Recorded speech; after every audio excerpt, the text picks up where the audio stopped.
Þá er geggjaðri seríu lokið og þið stóðu uppi sem sigurvegarar eftir frábæran leik í kvöld. Já. Hvað þakkarðu þessum leik í kvöld? Hvernig þið stóðu ykkur?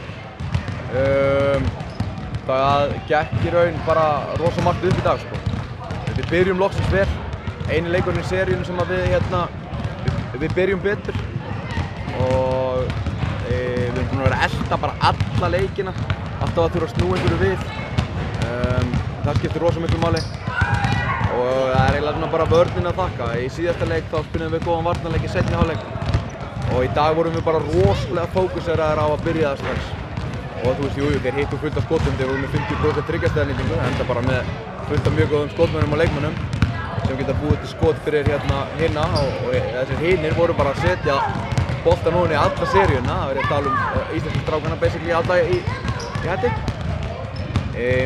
En við vorum aðeins sneggri að hjálpa á löppunum og í close-outunum í seinni hálfleik og þá held ég að prósentna þeirra hafi aðeins farið niður á við. Á meðan að bara eiginlega allir voru rosalega beittir hjá okkur sóknarlega. Eiginlega bara allir.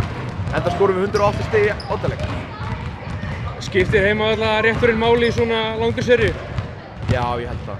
Sérstaklega þegar andstæðingurinn náttúrulega er á Egilsstöðum. Fyrsta serían í lífi mínu sko, þannig að hún var á Egilsstöðum og það er náttúrulega bara ég held samt að það skipti ekki máli. Menn voru að vinna líka bara til skiptis. Við tökum leik þar, þeir taka leik hér. Það voru allt bara jafnir leikir. Ég held að þetta hafi verið jafnvel bara minnst jafnir leikurinn sko. Staðan var svona úr 6 og upp í 10 stig bara throughout the game. En það er Fjölnir í úrslita einvíginu.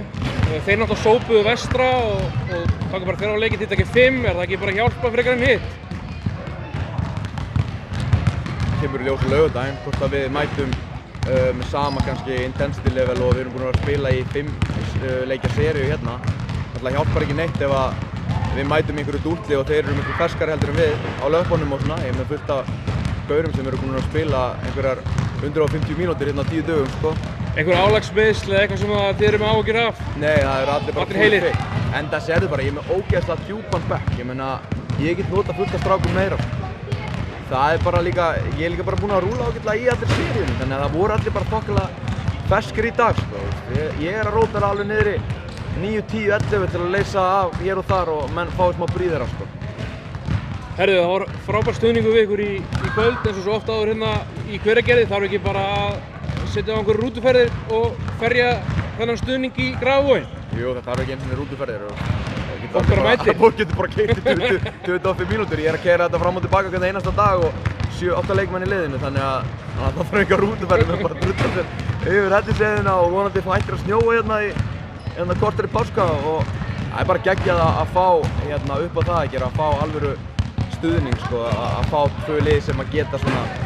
Það er erfiðara að fá Fjölnismenn á Egilsstaði og öfugt.